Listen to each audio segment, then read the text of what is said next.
any of our generation come offline for cold weather situation, which is indication that our weatherization program is working as we had hoped. The grid remains strong, reliable, and it is performing well in this winter weather event.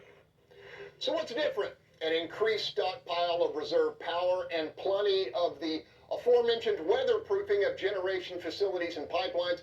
Panel, while I'm happy the grid held up, this new level of resilience underscores the hard fact that last year's death and destruction was entirely avoidable.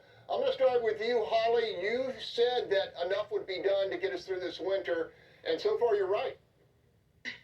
Well, that's nice. I do agree with you that, it's unfortunate that storm is what helped us understand that there were some problems with the way we were managing the grid.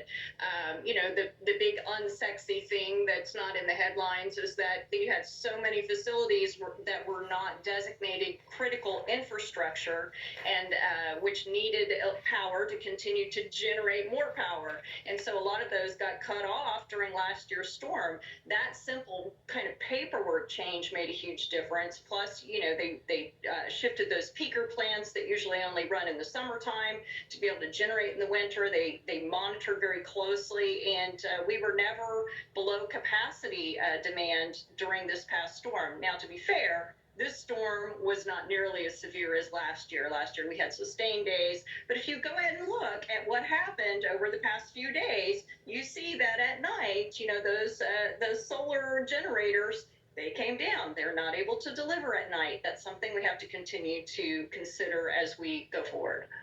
All right, Tamara Bell, I'm guessing you're not surprised that they got it right with so much on the line politically.